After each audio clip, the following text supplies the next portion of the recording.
Hakim-Hakim 6 ayat 1 sampai 40. Gideon diangkat menjadi hakim. Tetapi orang Israel melakukan apa yang jahat di mata Tuhan, sebab itu Tuhan menyerahkan mereka ke dalam tangan orang Midian 7 tahun lamanya. Dan selama itu orang Midian berkuasa atas orang Israel. Karena takutnya kepada orang Midian itu, maka orang Israel membuat tempat-tempat perlindungan di pegunungan, yakni gua-gua dan kubu-kubu. Setiap kali orang Israel selesai menabur, datanglah orang Midian, orang Amalek dan orang-orang dari sebelah timur lalu maju mendatangi mereka. Berkemahlah orang-orang itu di daerah mereka dan memusnahkan hasil tanah itu sampai ke dekat Gaza, dan tidak meninggalkan bahan makanan apapun di Israel, juga domba atau lembu atau keledai pun tidak. Sebab orang-orang itu datang maju dengan ternaknya dan kemahnya, dan datangnya itu berbanyak-banyak seperti belalang. Orang-orangnya dan unta-untanya tidak terhitung banyaknya, sekaliannya datang ke negeri itu untuk memusnahkannya. Sehingga orang Israel menjadi sangat melarat oleh perbuatan orang Midian itu. Lalu berseluruh orang Israel kepada Tuhan. Ketika orang Israel berseru kepada Tuhan karena orang Midian itu, maka Tuhan mengutus seorang nabi kepada orang Israel yang berkata kepada mereka, "Beginilah firman Tuhan Allah Israel. Akulah yang menuntun kamu keluar dari Mesir dan yang membawa kamu keluar dari rumah perbudakan. Aku melepaskan kamu dari tangan orang Mesir dan dari tangan semua orang yang menindas kamu. Bahkan aku menghalau mereka dari depanmu dan negeri mereka aku berikan kepadamu. Dan aku telah berfirman kepadamu, Akulah Tuhan Allahmu, maka janganlah kamu menyembah Allah orang Amori yang negerinya kamu diami ini." Tetapi kamu tidak mendengarkan firmanku itu. Kemudian datanglah malaikat Tuhan dan duduk di bawah pohon tarbantin di Ofra, kepunyaan Yoas orang Abiezer itu, sedang Gideon anaknya menggirik gandum dalam tempat pemerasan anggur agar tersembunyi bagi orang Midian. Malaikat Tuhan menampakkan diri kepadanya dan berfirman kepadanya demikian, "Tuhan menyertai engkau ya pahlawan yang gagah berani." Jawab Gideon kepadanya, "Ah Tuanku, jika Tuhan menyertai kami, mengapa semuanya ini menimpa kami? Di manakah segala perbuatan-perbuatannya yang ajaib yang diceritakan oleh nenek moyang kami kepada kami ketika mereka berkata, bukankah Tuhan telah menuntun kita keluar dari Mesir? Tetapi sekarang Tuhan membuang kami dan menyerahkan kami ke dalam cengkraman orang Midian." Lalu berpalinglah Tuhan kepadanya dan berfirman, "Pergilah dengan kekuatanmu ini dan selamatkanlah orang Israel dari cengkraman orang Midian. Bukankah aku mengutus engkau?" Tetapi jawabnya kepadanya, "Ah Tuhanku, dengan apakah akan kuselamatkan orang Israel? Ketahuilah, kaumku adalah yang paling kecil di antara suku Manasye, dan aku pun seorang yang paling muda di antara kaum keluargaku." Berfirmanlah Tuhan kepadanya, "Tetapi akulah yang menyertai engkau, sebab itu engkau akan memukul kala orang Midian itu sampai habis." Maka jawabnya kepadanya, "Jika sekiranya aku mendapat kasih karunia di matamu, maka berikanlah kepadaku tanda bahwa engkau sendirilah yang berfirman kepadaku. Janganlah kiranya pergi dari sini, sampai aku datang kepadamu membawa persembahanku dan meletakkannya di hadapanmu. Firman-Nya, aku akan tinggal sampai engkau kembali." Masuklah Gideon ke dalam, lalu mengolah seekor anak kambing dan roti yang tidak beragi dari sefu tepung. Ditaruhnya daging itu ke dalam bakul dan kuahnya ke dalam periuk. Dibawanya itu kepadanya ke bawah pohon terbantin, lalu disuguhkannya. Berfirmanlah malaikat Allah kepadanya, "Ambillah daging dan roti yang tidak beragi itu, letakkanlah ke atas batu itu dan curahkanlah kuahnya." Maka diperbuatnyalah demikian. Dan malaikat Tuhan mengulurkan tongkat yang ada di tangannya dengan ujungnya, disinggungnya dengan daging dan roti itu, maka timbullah api dari batu itu dan memakan habis daging dan roti itu. Kemudian hilanglah malaikat Tuhan dari pandangannya. Maka tahulah Gideon bahwa itulah malaikat Tuhan. Lalu katanya, "Celakalah aku Tuanku Allah, sebab memang telah kulihat malaikat Tuhan dengan berhadapan muka." Tetapi berfirmanlah Tuhan kepadanya, "Selamatlah engkau, jangan takut, engkau tidak akan mati." Lalu Gideon mendirikan mezbah di sana bagi Tuhan dan menamainya Tuhan itu keselamatan. Mezbah itu masih ada sampai sekarang di Ofra, kota orang Abiezer.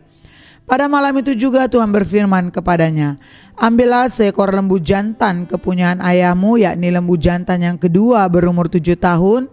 Runtuhkanlah mezbah Baal kepunyaan ayahmu dan tebanglah tiang berhala yang ada di dekatnya. Kemudian dirikanlah mezbah bagi Tuhan Allahmu di atas kubu pertahanan ini dengan disusun baik.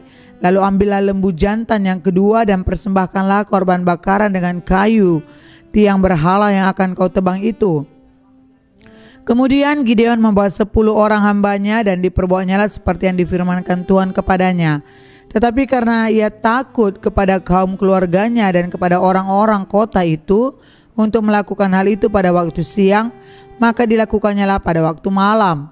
Ketika orang-orang kota itu bangun pagi-pagi, tampaklah telah dirobohkan mezbah Baal itu, telah ditebang tiang berhala yang di dekatnya, dan telah dikorbankan lembu jantan yang kedua di atas mezbah yang didirikan itu. Berkatalah mereka seorang kepada yang lain, siapakah yang melakukan hal ini? Setelah diperiksa dan ditanya-tanya, maka kata orang itu, Gideon bin Yoas, dialah yang melakukan hal ini. Sesudah itu berkatalah orang-orang kota itu kepada Boas, bawalah anakmu itu keluar, dia harus mati, karena ia telah merobohkan mezbah Baal dan karena ia telah menebang tiang berhala yang di dekatnya. Tetapi jawab Yoas kepada semua orang yang mengerumuninya itu, kamu mau berjuang membela Baal atau kamu mau menolong dia? Siapa yang berjuang membela Baal akan dihukum mati sebelum pagi. Jika Baal itu Allah, biarlah ia berjuang membela dirinya sendiri setelah mezbahnya dirobohkan orang.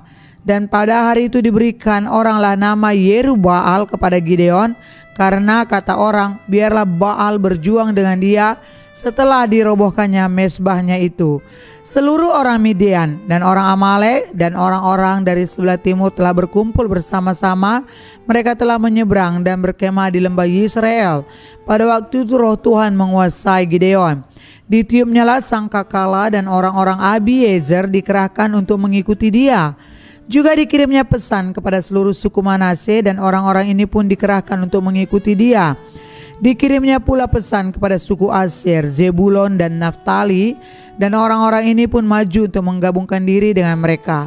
Kemudian berkatalah Gideon kepada Allah, jika engkau mau menyelamatkan orang Israel dengan perantaraanku seperti yang kau firmankan itu, maka aku membentangkan guntingan bulu domba di tempat pengirikan. Apabila hanya di atas guntingan bulu itu ada embun, tetapi seluruh tanah di situ tinggal kering, maka tahulah aku bahwa engkau mau menyelamatkan orang Israel dengan perantaraanku seperti yang kau firmankan. Dan demikianlah terjadi, sebab keesokan harinya pagi-pagi ia bangun, dipulasnya guntingan bulu itu dan diperasnya air embun dari guntingan bulu itu secawan penuh air. Lalu berkatalah Gideon kepada Allah, janganlah kiranya murkamu bangkit terhadap aku. Apabila aku berkata lagi sekali ini saja, biarkanlah aku satu kali lagi saja mengambil percobaan dengan guntingan bulu itu. Sekiranya yang kering hanya guntingan bulu itu, dan di atas seluruh tanah itu ada embun, dan demikianlah diperbuat Allah pada malam itu, sebab hanya guntingan bulu itu yang kering, dan di atas seluruh tanah itu ada embun. Hakim-Hakim 7 ayat 1 sampai nanti di Hakim-Hakim 8 ayat 3. Adapun Gideon mengusir musuh. Adapun Yerubbaal, itulah Gideon, bangun pagi-pagi dengan segala rakyat yang bersama-sama dengan dia, lalu mereka berkemah dekat mata air Harod. Perkemahan orang Midian itu ada di sebelah utaranya, dekat bukit More di lembah. Berfirmanlah Tuhan kepada Gideon, terlalu banyak rakyat yang bersama-sama dengan engkau itu daripada yang kuhendaki untuk menyerahkan orang Midian ke dalam tangan mereka. Jangan-jangan orang Israel megah-megahkan diri terhadap aku, sambil berkata, tanganku sendirilah yang menyelamatkan aku. Maka sekarang serukanlah kepada rakyat itu dengan demikian, siapa yang takut dan gentar, biarlah ia pulang, enyah dari pegunungan Gilead. Lalu pulanglah 22.000 orang dari rakyat itu dan tinggallah 10.000 orang.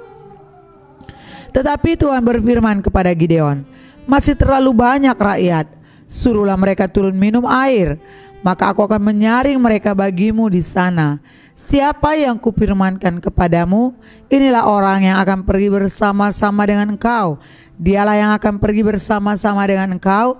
Tetapi barang siapa yang kufirmankan kepadamu, inilah orang yang tidak akan pergi bersama-sama dengan engkau. Dialah yang tidak akan pergi.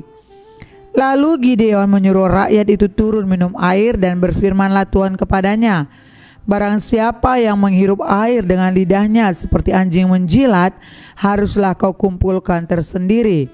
Demikian juga semua orang yang berlutut untuk minum. Jumlah orang yang menghirup dengan membawa tangannya ke mulutnya ada 300 orang, tetapi yang lain dari rakyat itu semuanya berlutut minum air. Lalu berfirmanlah Tuhan kepada Gideon, dengan ke-300 orang yang menghirup itu akan kuselamatkan kamu. Aku akan menyerahkan orang Midian ke dalam tanganmu, tetapi yang lain dari rakyat itu semuanya boleh pergi masing-masing ke tempat kediamannya. Dari rakyat itu mereka mengambil bekal dan sangkakala. Demikianlah seluruh orang Israel disuruhnya pergi masing-masing ke kemahnya, tetapi ke-300 orang itu ditahannya. Adapun perkemahan orang Midian ada di bawahnya di lembah. Pada malam itu berfirmanlah Tuhan kepadanya, bangunlah, turunlah menyerbu perkemahan itu, sebab telah kuserahkan itu ke dalam tanganmu. Tetapi jika engkau takut untuk turun menyerbu, turunlah bersama dengan pura bujangmu ke perkemahan itu. Maka kau dengarlah apa yang mereka katakan. Kemudian kau akan mendapat keberanian untuk turun menyerbu perkemahan itu. Lalu turunlah ia bersama dengan pura bujangnya itu sampai kepada penjagaan terdepan laskar di perkemahan itu. Adapun orang Midian dan orang Amalek dan semua orang dari sebelah timur itu bergelimpangan di lembah itu, seperti belalang banyaknya, dan unta mereka tidak terhitung, seperti pasir di tepi laut banyaknya. Ketika Gideon sampai ke situ, kebetulan ada seorang menceritakan mimpinya kepada temannya. Katanya, aku bermimpi tampak sekeping roti jelai Aku bermimpi tampak sekeping roti jelai terguling masuk ke perkemahan orang Midian. Setelah sampai ke kemah ini, dilanggarnyalah kemah ini sehingga roboh dan dibongkar bangkirkannya. Demikianlah kemah ini habis runtuh. Lalu temannya menjawab, ini tidak lain dari pedang Gideon bin Yoas, orang Israel itu. Allah telah menyerahkan orang Midian dan seluruh perkemahan ini ke dalam tangannya. Segera sesudah Gideon mendengar mimpi itu, diceritakannya dengan maknanya, sujudlah ia menyembah. Kemudian pulanglah ia ke perkemahan orang Israel lalu berkata, bangunlah, sebab Tuhan telah menyerahkan perkemahan orang Midian ke dalam tanganmu. Sesudah itu dibaginyalah ke-300 orang itu ke dalam 3 pasukan, dan ke tangan mereka semuanya diberikannya sangkakala dan buyung kosong dengan suluh di dalam buyung itu. Dan berkatalah ia kepada mereka, perhatikanlah aku dan lakukanlah seperti yang kulakukan. Maka apabila aku sampai ke ujung perkemahan itu, haruslah kamu lakukan seperti yang kulakukan. Apabila aku dan semua orang yang bersama dengan aku meniup sangkakala, maka haruslah kamu juga meniup sangkakala sekeliling seluruh perkemahan itu dan berseru, demi Tuhan dan demi Gideon. Lalu Gideon dan ke-100 orang yang bersama-sama dengan dia sampai ke ujung perkemahan itu pada waktu permulaan giliran jaga tengah malam, ketika penjaga-penjaga baru saja ditempatkan. Lalu mereka meniup sangkakala sambil memecahkan buyung yang di tangan mereka. Demikianlah ketiga pasukan itu bersama-sama meniup sangkakala dan memecahkan buyung dengan memegang obor di tangan kirinya dan sangkakala di tangan kanannya untuk ditiup, serta berkata, pedang demi Tuhan dan demi Gideon. Sementara itu tinggallah mereka berdiri masing-masing di tempatnya sekeliling perkemahan itu, tetapi seluruh tentara musuh menjadi kacau balau, berteriak-teriak dan melarikan diri. Sedang ke-300 orang itu meniup sangkakala, maka di perkemahan itu Tuhan membuat pedang yang seorang diarahkan kepada yang lain. Lalu larilah tentara itu sampai ke Betsita ke arah Zerera, sampai ke pinggir Abel Mehola dekat Tabat. Kemudian dikerahkanlah orang-orang Israel dari suku Naftali dan dari suku Aser dan dari segenap suku Manase. Lalu mereka mengejar orang Midian itu. Gideon menyuruh juga orang ke seluruh pegunungan Efraim dengan pesan, turunlah menghadapi orang Midian dan dudukilah segala batang air sampai ke Bet-bara dan juga sampai ke Yordan. Maka semua orang Efraim dikerahkan, lalu mereka menduduki segala batang air sampai ke Bet-bara juga Yordan, juga sungai Yordan. Mereka berhasil menawan dua raja Midian, yakni Oreb dan Zeeb. Oreb dibunuh di gunung batu Oreb, dan Zeeb dibunuh dalam tempat pemerasan anggur Zeeb. Mereka mengejar orang Midian itu, lalu mereka membawa kepala Oreb dan kepala Zeeb kepada Gideon di seberang sungai Yordan. Lalu berkatalah orang-orang Efraim kepada Gideon, "Apa macam perbuatanmu ini terhadap kami? Mengapa engkau tidak memanggil kami ketika engkau pergi berperang melawan orang Midian?" Lalu mereka menyesali dia dengan sangat. Jawabnya kepada mereka, "Apa perbuatanku dalam hal ini jika dibandingkan dengan kamu? Bukankah pemetikan susulan oleh suku Efraim lebih baik hasilnya dari panen buah anggur kaum Abiezer? Allah telah menyerahkan kedua raja Midian itu, yakni Oreb dan Zeeb, ke dalam tanganmu. Apa yang telah dapat kucapai jika dibandingkan dengan kamu?" Setelah ia berkata demikian, maka redalah marah mereka terhadap dia.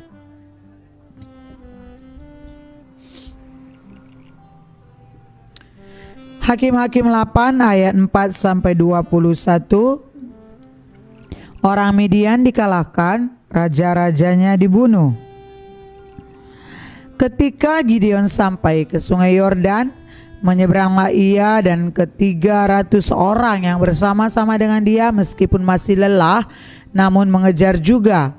Dan berkatalah ia kepada orang-orang Sukot, "Tolong berikan beberapa roti untuk rakyat yang mengikuti aku ini, sebab mereka telah lelah, dan aku sedang mengejar Zeba dan Salmuna, raja-raja Midian." Tetapi jawab para pemuka di Sukot itu, "Sudahkah Zeba dan Salmuna itu ada dalam tanganmu, sehingga kami harus memberikan roti kepada tentaramu?" Lalu kata Gideon, "Kalau begitu, apabila Tuhan menyerahkan Zeba dan Salmuna ke dalam tanganku, aku akan menggaruk tubuhmu dengan duri, padang gurun, dan onak." Maka berjalanlah ia dari sana ke Penuel dan berkata demikian juga kepada orang-orang Penuel, tetapi orang-orang ini pun menjawabnya seperti orang-orang Sukot. Lalu berkatalah ia juga kepada orang-orang Penuel, "Apabila aku kembali dengan selamat, maka aku akan merobohkan menara ini." Sementara itu Zeba dan Salmuna ada di Karkor bersama-sama dengan tentara mereka, kira-kira 15.000 orang banyaknya, yakni semua orang yang masih tinggal hidup dari seluruh tentara orang-orang dari sebelah timur. Banyaknya yang tewas ada 120.000 orang yang bersenjatakan pedang. Gideon maju melalui jalan orang-orang yang diam di dalam kemah di sebelah timur Nobah dan Yokbeha, lalu memukul kalah tentara itu ketika tentara itu menyangka dirinya aman. Zeba dan Salmuna melarikan diri, tetapi orang Gideon mengejar mereka dan menawan kedua raja Midian itu, yakni Zeba dan Salmuna, sedang seluruh tentara itu dicerai-beraikannya. Kembalilah Gideon bin Yoas dari peperangan dengan melalui pendakian Heres. Ditangkapnyalah seorang muda dari penduduk Sukot. Setelah ditanyai, orang itu menuliskan nama para pemuka dan para tua-tua di Sukot untuk Gideon, 77 orang banyaknya. Lalu pergilah Gideon kepada orang-orang Sukot sambil berkata, "Inilah Zeba dan Salmuna yang karenanya kamu telah mencela aku dengan berkata, 'Sudahkah Zeba dan Salmuna itu ada dalam tanganmu, sehingga kami harus memberikan roti kepada orang-orangmu yang lelah itu?' Lalu ia mengumpulkan para tua-tua kota itu. Ia mengambil duri, padang gurun, dan onak, dan menghajar orang-orang Sukot dengan itu. Juga menara Penuel dirobohkannya dan dibunuhnya orang-orang itu. Kemudian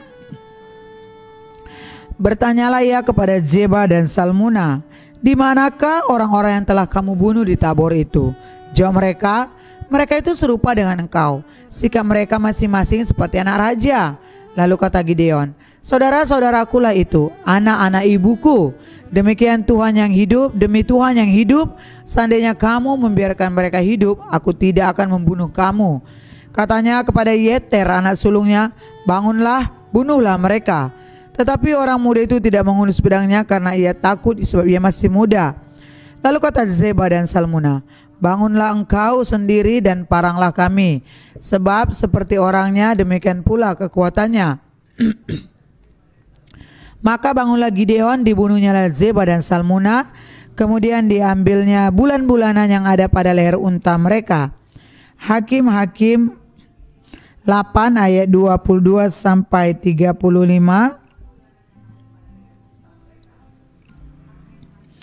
Perbuatan Gideon selanjutnya dan akhir hidupnya. Kemudian berkatalah orang Israel kepada Gideon, biarlah engkau memerintah kami, baik engkau baik anakmu maupun cucumu, sebab engkaulah yang telah menyelamatkan kami dari tangan orang Midian. Jawab Gideon kepada mereka, aku tidak akan memerintah kamu dan juga anakku tidak akan memerintah kamu, tetapi Tuhan yang memerintah kamu.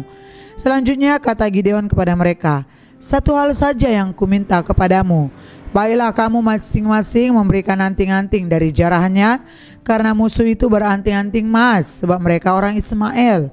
Jawab mereka, kami mau memberikannya dengan suka hati. Dan setelah dihamparkannya sehelai kain, maka masing-masing melemparkan anting-anting dari jarahannya ke atas kain itu. Adapun berat anting-anting emas yang dimintanya itu ada 1.700 shikal emas, belum terhitung bulan-bulanan, perhiasan telinga dan pakaian kain ungu muda yang dipakai oleh raja-raja Midian, dan belum terhitung kalung rantai yang ada pada leher unta mereka. Kemudian Gideon membuat efod dari semuanya itu dan menempatkannya di kotanya di Ofra. Di sanalah orang Israel berlaku serong dengan menyembah efod itu. Inilah yang menjadi jerat bagi Gideon dan seisi rumahnya. Demikianlah orang Midian tunduk kepada orang Israel dan tidak dapat menegakkan kepalanya lagi. Maka amanlah negeri itu 40 tahun lamanya pada zaman Gideon. Lalu Yerubbaal bin Yoas pergilah dan diam di rumahnya sendiri.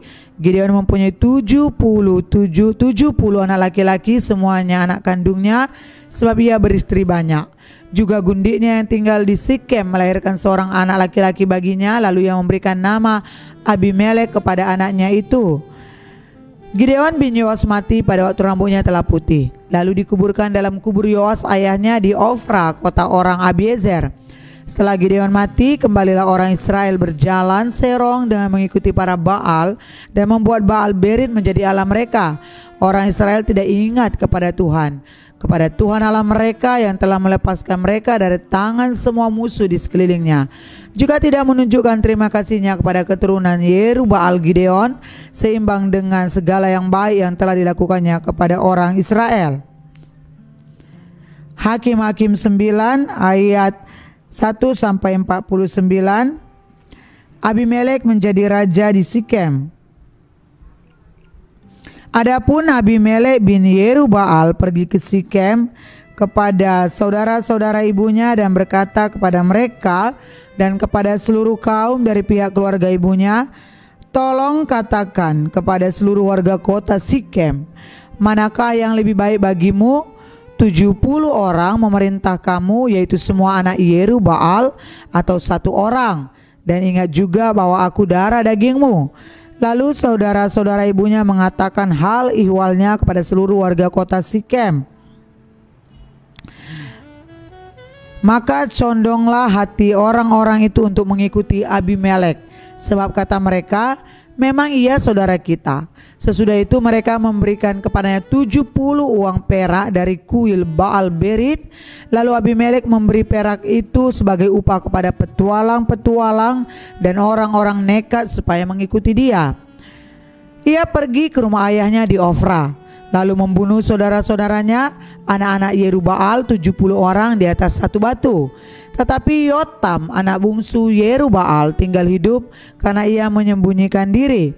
Kemudian berkumpullah seluruh warga kota Sikem dan seluruh Bet Milo. Mereka pergi menobatkan Abimelek menjadi raja dekat pohon terbantin di tugu peringatan, yakni di Sikem.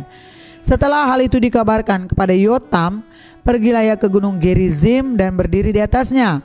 Lalu berserulah ia dengan suara nyaring kepada mereka, dengarkanlah aku, kamu warga kota Sikem, maka Allah akan mendengarkan kamu juga. Sekali peristiwa pohon-pohon pergi mengurapi yang akan menjadi raja atas mereka, kata mereka kepada pohon zaitun, jadilah raja atas kami. Tetapi jawab pohon zaitun itu kepada mereka, masakan aku meninggalkan minyakku yang dipakai untuk menghormati Allah dan manusia dan pergi melayang di atas pohon-pohon? Lalu kata pohon-pohon itu kepada pohon ara, marilah jadilah raja atas kami. Tetapi jawab pohon ara itu kepada mereka, masakan aku meninggalkan manisanku dan buah-buahku yang baik dan pergi melayang di atas pohon-pohon? Lalu kata pohon-pohon itu kepada pohon anggur, marilah jadilah raja atas kami. Tetapi jawab pohon anggur itu kepada mereka, masakan aku meninggalkan air buah anggurku yang menyukakan hati Allah dan manusia dan pergi melayang di atas pohon-pohon? Lalu kata segala pohon itu kepada semak duri, marilah jadilah raja atas kami. Jawab semak duri itu kepada pohon-pohon itu, jika kamu sungguh-sungguh mau mengurapi aku menjadi raja atas kamu, datanglah berlindung di bawah naunganku. Tetapi jika tidak, biarlah api keluar dari semak duri dan memakan habis pohon-pohon aras yang di gunung Libanon.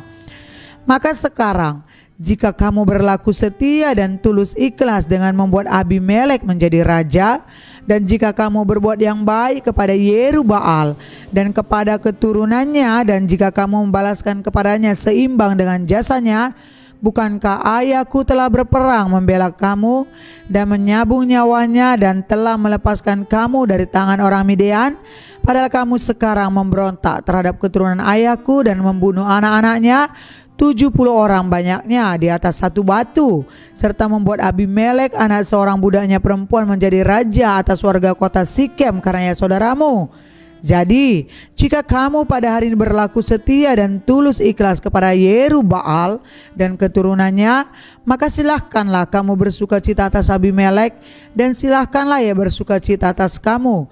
Tetapi jika tidak demikian, maka biarlah api keluar daripada Abimelek dan memakan habis warga kota Sikem dan juga Bet Milo. Dan biarlah api keluar daripada warga kota Sikem dan juga dari Bet Milo dan memakan habis Abimelek. Kemudian larilah Yotam, ia melarikan diri ke Beer dan tinggal di sana karena takut kepada Abimelek saudaranya itu. Setelah 3 tahun lamanya Abimelek memerintah atas orang Israel, maka Allah membangkitkan semangat jahat di antara Abimelek dan warga kota Sikem, sehingga warga kota Sikem menjadi tidak setia kepada Abimelek, supaya kekerasan terhadap ke-70 anak Yerubbaal dibalaskan, dan darah mereka ditimpakan kepada Abimelek, saudara mereka yang telah membunuh mereka, dan kepada warga kota Sikem yang membantu dia membunuh saudara-saudaranya itu. Sebab warga kota Sikem itu menempatkan orang untuk menghadang dia di puncak gunung dan merampas setiap orang yang melewati mereka melalui jalan itu. Hal itu dikabarkan kepada Abimelek. Sementara itu Gaal bin Ebed beserta saudara-saudaranya telah datang dan pindah ke kota Sikem. Warga kota Sikem percaya kepadanya. Jadi pergilah mereka ke ladang. Mereka mengumpulkan hasil kebun anggur mereka dan mengirik memerasnya, lalu mengadakan perayaan. Mereka masuk ke kuil Allah mereka dan makan minum sambil mengutuki Abimelek. Berkatalah Gaal bin Ebed, siapa itu Abimelek dan siapa kita orang Sikem, maka kita menjadi hambanya?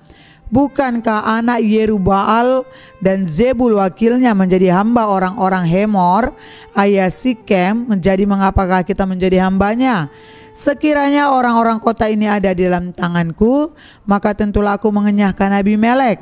Lalu berkatalah ke arah Abimelek, perkuatlah tentaramu dan majulah. Ketika Zebul penguasa kota itu mendengar perkataan Gaal bin Ebed, bangkitlah amarahnya. Ia mengirim utusan kepada Abimelek di Aruma dengan pesan, Gaal bin Ebed dan saudara-saudaranya telah datang ke Sikem, dan ketahuilah mereka menghasut kota itu melawan engkau. Oleh sebab itu berangkatlah pada waktu malam, engkau dan rakyat bersama-sama dengan engkau itu, dan adakanlah penghadangan di padang.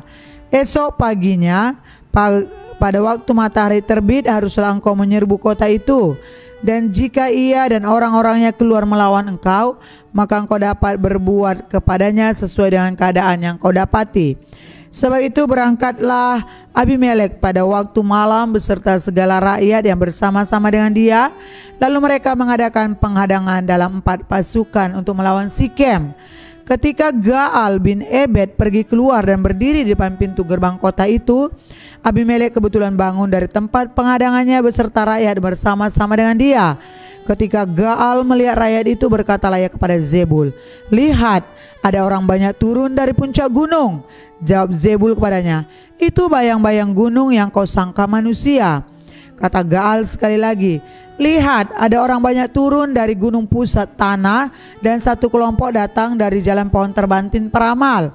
Jawab Zebul kepadanya, "Di manakah mulutmu itu yang mengatakan, siapa itu Abimelek? Maka kita menjadi hambanya. Bukankah ini orang-orang yang telah kau hina itu? Majulah sekarang untuk memerangi mereka." Maka majulah Gaal dengan dipandangi oleh warga kota Sikem, lalu berperang melawan Abimelek. Tetapi Abimelek mengejar dia, dan ia melarikan diri dari depannya, dan banyaklah orang tewas sampai di depan pintu gerbang. Adapun Abimelek tinggal di Aruma, tetapi Zebul mengusir Gaal dan saudara-saudaranya, sehingga mereka ini tidak dapat tinggal di Sikem. Keesokan harinya orang-orang kota itu pergi ke ladang. Setelah hal ini dikabarkan kepada Abimelek, dibawanya lah rakyatnya, dibaginya dalam 3 pasukan, lalu mereka mengadakan penghadangan di padang. Ketika dilihatnya bahwa orang-orang kota itu keluar dari dalam kota, bangunlah ia menyerang mereka serta menewaskan mereka. Abimelek dan pasukan yang bersama-sama dengan dia menyerbu dan menduduki pintu gerbang kota. Sedang kedua pasukan lain itu menyerbu dan menewaskan semua orang yang ada di padang. Sehari-harian itu Abimelek berperang melawan orang itu, melawan kota itu. Ia merebut kota itu dan membunuh orang-orang yang di dalamnya. Kemudian dirobohkannya kota itu dan ditaburinya dengan garam. Mendengar itu, masuklah seluruh warga kota menara Sikem ke dalam liang di bawah kuil El-Berit. Dikabarkanlah kepada Abimelek bahwa seluruh warga kota menara Sikem telah terhimpun di sana. Lalu Abimelek dan seluruh rakyat bersama-sama dengan dia naik ke gunung Zalmon. Abimelek mengambil kapak, lalu memotong dahan-dahan kayu, mengangkatnya dan meletakkannya ke atas bahunya sambil berkata kepada rakyatnya yang bersama-sama dengan dia, "Turutilah dengan segera perbuatanku yang kamu lihat ini." Kemudian rakyat itu juga masing-masing memotong dahan-dahan, lalu mengikuti Abimelek, meletakkan dahan-dahan itu di atas liang dan membakar liang itu di atas kepala orang-orang itu. Demikianlah semua penduduk kota menara Sikem juga mati, kira-kira 1.000 orang laki-laki dan perempuan. Hakim-Hakim 9 ayat 50 sampai 57. Abimelek mati ditimpa batu. Selanjutnya Abimelek pergi ke Tebes, ia mengepung Tebes lalu merebutnya. Tetapi ada sebuah menara yang kuat di tengah-tengah kota, dan semua laki-laki dan perempuan seluruh warga kota itu melarikan diri ke situ. Mereka menutup pintu di belakangnya dan naik ke atas sotong menara itu. Lalu sampailah Abimelek ke menara itu, menyerangnya dan dapat menerobos sampai ke pintu menara itu untuk membakarnya. Tetapi seorang perempuan menimpakan sebuah batu kilangan kepada kepala Abimelek dan memecahkan batu kepalanya. Dengan segera dipanggilnya bujang pembawa senjatanya dan berkata kepadanya, "Hunuslah pedangmu dan bunuhlah aku, supaya jangan orang berkata tentang aku, seorang perempuan membunuh dia." Lalu bujangnya itu menikam dia sehingga mati. Setelah dilihat oleh orang Israel bahwa Abimelek telah mati, pergilah mereka masing-masing ke tempat kediamannya. Demikianlah Allah membalaskan kejahatan yang dilakukan oleh Abimelek kepada ayahnya, yaitu pembunuhan atas ke-70 saudaranya. Juga segala kejahatan orang-orang Sikem ditimpakan kembali oleh Allah kepada kepala mereka sendiri. Demikianlah kutuk Yotam bin Yerubbaal mengenai mereka. Hakim-Hakim 10 ayat 1 sampai 2. Tola. Sesudah Abimelek, bangkitlah Tola bin Pua bin Dodo, seorang Isakar, untuk menyelamatkan orang Israel. Ia diam di Samir di pegunungan Efraim, dan ia memerintah sebagai hakim atas orang Israel 23 tahun lamanya. Kemudian matilah ia lalu dikuburkan di Samir. Hakim-Hakim 10 ayat 3 sampai 5. Yair. Sesudah dia, bangkitlah Yair seorang Gilead yang memerintah sebagai hakim atas orang Israel 22 tahun lamanya. Ia mempunyai 30 anak laki-laki yang mengendarai 30 ekor keledai jantan, dan mereka mempunyai 30 kota yang sampai sekarang disebutkan orang Hawat Yair di tanah Gilead. Lalu matilah Yair dan dikuburkan di Kamon. Hakim-Hakim 10 ayat 6-18. Israel ditindas oleh Bani Amon. Orang Israel itu melakukan pula apa yang jahat di mata Tuhan. Mereka beribadah kepada para Baal dan para Asitoret, kepada para allah orang Aram, para allah orang Sidon, para allah orang Moab, para allah Bani Amon, dan para allah orang Filistin. Tetapi Tuhan ditinggalkan mereka dan kepada Dia mereka tidak beribadah. Lalu bangkitlah murka Tuhan terhadap orang Israel, dan Ia menyerahkan mereka ke dalam tangan orang Filistin dan Bani Amon. Dalam tahun itu juga orang Israel ditindas dan diinjak mereka. 18 tahun lamanya mereka memperlakukan demikian semua orang Israel yang di seberang sungai Yordan di tanah orang Amori yang di Gilead. Dan Bani Amon pun menyeberangi sungai Yordan untuk berperang melawan suku Yehuda, suku Benyamin, dan keturunan Efraim, sehingga orang Israel sangat terdesak. Lalu berserulah orang Israel kepada Tuhan. Katanya, kami telah berbuat dosa terhadap Engkau, sebab kami telah meninggalkan Allah kami lalu beribadah kepada para Baal. Tetapi firman Tuhan kepada orang Israel, bukankah aku yang telah menyelamatkan kamu dari tangan orang Mesir, orang Amori, Bani Amon, orang Filistin, orang Sidon, suku Amalek, dan suku Maon yang menindas kamu ketika kamu berseru kepadaku? Tetapi kamu telah meninggalkan aku dan beribadah kepada Allah lain, sebab itu aku tidak akan menyelamatkan kamu lagi. Pergi sajalah berseru kepada para Allah yang kamu pilih itu, biar mereka lah yang menyelamatkan kamu pada waktu kamu terdesak. Kata orang Israel kepada Tuhan, kami telah berbuat dosa, lakukanlah kepada kami segala yang baik di matamu. Hanya tolonglah kiranya kami sekarang ini. Dan mereka menjauhkan para allah asing dari tengah-tengah mereka, lalu mereka beribadah kepada Tuhan. Maka Tuhan tidak dapat lagi menahan hatinya melihat kesukaran mereka. Kemudian Bani Amon dikerahkan dan berkemah di Gilead, sedang orang Israel berkumpul dan berkemah di Mizpah. Maka para pemimpin bangsa di Gilead berkata seorang kepada yang lain, siapakah orang yang berani memulai peperangan melawan Bani Amon itu? Dialah yang harus menjadi kepala atas seluruh penduduk Gilead. Puji Tuhan saudara.